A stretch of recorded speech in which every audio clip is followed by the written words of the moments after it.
Yo, what is up, y'all? It's Cone back here again today with another video. In today's video, we're going to take a look at some film from Thunder rookie Tre Mann. If you don't know who he is, he was taken this past draft with the 18th overall pick, and he has shown ridiculous flashes of offensive potential, in particular step back moves, pull-up mid-ranges, his ability to change pace and create space on jumpers, floaters, finishes, whatever he's doing offensively has been super fun to watch. And so I thought it would be a fun idea if we could go ahead. I found some videos on Twitter that I'm going to go through, and I'm going to kind of show you some of what I've seen from him this season, of course, as a Thunder fan watching every single game. In particular, we're going to cover a lot from the last couple games because last game he had 30 against the Knicks in Madison Square Garden, and this past game he had 24 against the San Antonio Spurs on 10 of 20 shooting. He's a guy that many people, me included, think could average 20 points per game at some point in his career. Maybe he's a future six-man of the year, or maybe his ceiling is even higher than that. So today, we're going to take a look at Tre Mann, who in my opinion is one of the next big offensive stars in the NBA. Make sure to leave a like and subscribe, and let's go ahead and get into some of the clips. Alright, so I'm over here on Twitter now. This first clip that we're going to look at is a 40-second compilation from Draft Dummies on Twitter that kind of just compiled the best of Tre Mann's 30-point game against the New York Knicks. So we're going to go ahead and take a look at some of these moves and clips that have been put together here. So first one, Tre Mann, 18 to 22 in the first quarter. Tre Mann's got the ball at around half court. He dribbles it up around the screen. Crazy space on the step back past Kemba Walker. Drills the three. We'll look at it one more time. Apologize if it's a bit blurry. This was the best video I could find. So Tre Mann, as you can see, so he goes around and he stops right there, and as you can see, Kemba Walker is not ready for it, and he just stops. His ability to stop on a dime is one of the craziest parts about it, and part of what makes his step back so lethal. He's like starts sprinting and then stops right here, plants his foot, and the amount of level he gets, his back leg, we'll see in a later clip, so parallel to the ground that it's impossible to kind of keep up with this change of direction. So he stops, does that quick hop step backwards, and just drills the three. The step back has been one of his best moves over the course of this season and one of my favorite parts of his game. We see here now, he drives up, does kind of a little spin move, floater in the right around the elbow, the free throw line area. So if we go back to that, as you can see here, he kind of does this spin to get Quentin Grimes on his right side, then goes around Darius Bazley once again here, and just kind of having Quentin Grimes on his hip, and Julius Randle drops back a bit. He just takes advantage of the floater and puts it up and in. Just shows another move that he's got in his arsenal. Here, Tre Mann gets the ball, and he goes left, kind of behind the... It's quick. So this one is in overtime, where he had, I believe it was 6 or 7 points in overtime. But he goes left here, and he does this quick stop to get Alec Burks kind of falling back a little bit. Does this quick dribble behind his back between the legs and pulls up immediately. By far the best part of this, in my opinion, is just the quickness with which he pulls up. And you'll see in some of these clips, his shot is so quick and smooth. It's just immediate. It's almost automatic. It looks the same every time. And so as you can see here, he just pulls up. It's so fast that there's no time. As Twitter decides to close out the clip, there's just no time for Alec Burks to really recover and guard him on that. So pulling it back up, let's see. All right, so we're going to get back up here. I'll show you it one more time, kind of in this fast motion. Got him there and puts it up and in. So just another mid-range bucket. So he goes right here, finishes over Mitchell Robinson with the right hand. That's another thing that's really been impressive is his finishing. Look how high he so we'll stop it right here. Look how high up he gets and how high he places this ball on the glass. To get it up and over Mitchell Robinson.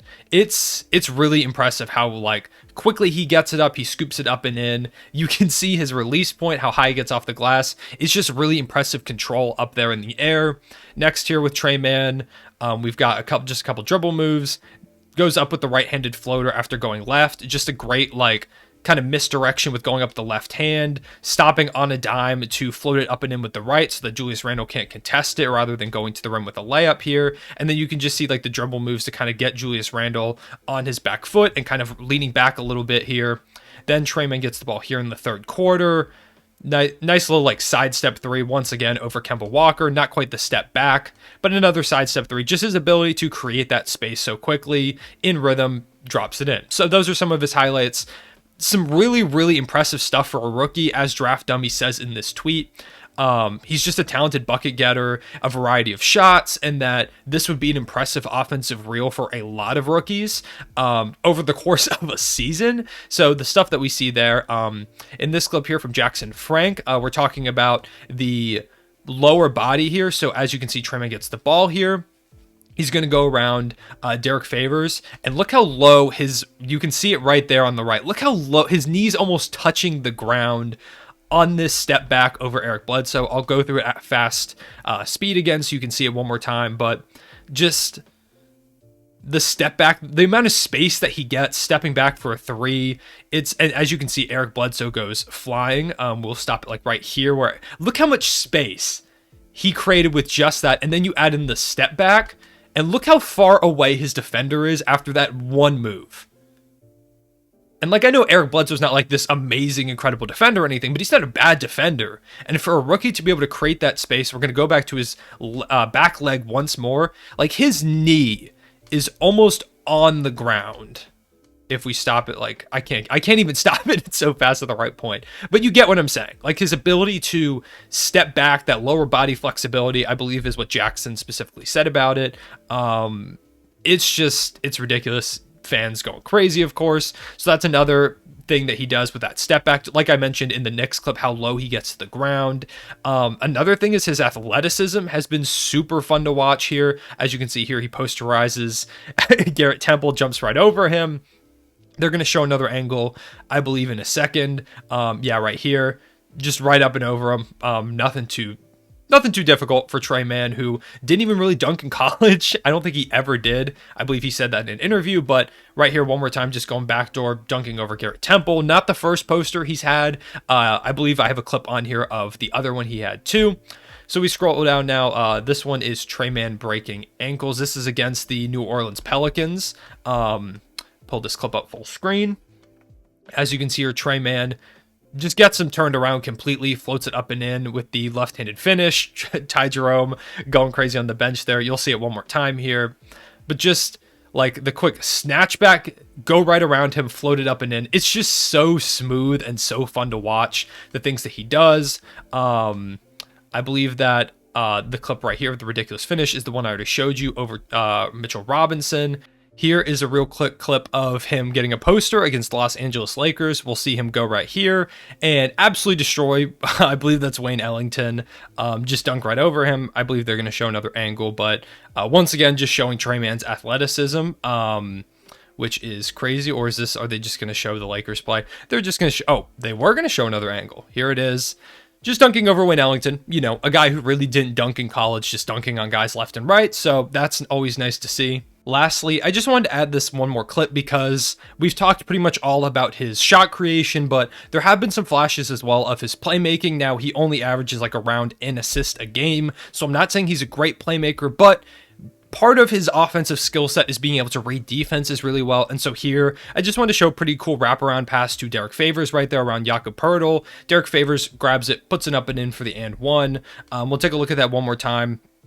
Just kind of dribbling here, noticing he has the bigger defender in Jakob Poeltl on him, but rather than attacking, he starts to attack to get Jakob Poeltl kind of on his back foot, so he can't really go over and contest Derek Favors. DeJounte Murray kind of freezes for a second, thinking that Tre Mann is going to attack, and instead the ball gets to Derek Favors, wraps it right around out of the range of DeJounte Murray and right in the range of Derek Favors. Once again, grabs it, puts it up and in to finish the and one play. Just a pretty cool pass. I thought it would show off. He's shown some flashes like this. He had a few assists in this game, and this was probably the best one. So I just wanted to show this as a kind of a clip that shows that there is that playmaking potential there. Right now, his playmaking is definitely quite a bit behind what his shot creation is, but if he can become more of a playmaker, it makes him even more dangerous with his ability to create his own shot. And I think as defenses learn how dangerous he is and start to commit more to stopping him from scoring, I think that playmaking, those flashes that he shows are going to become ever more important because he's going to have to be able to pass out of those to shooters, driving kicks,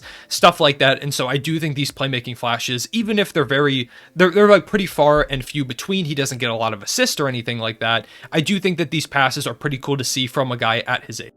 And that is Tre Mann. So I hope you enjoyed this type of video breaking down these clips. If you want to see more types of these videos, I really enjoy making them, so make sure to comment down below a player that you might want to see me talk about a little more in this style. I appreciate y'all watching. Let me know what you think Tre Mann's ceiling is, if I've convinced you that he has the potential to be an offensive star between his amazing moveset, his ability to score efficiently from the three-point line, from the mid-range, his arsenal of moves, the variety of shots that he knocks down.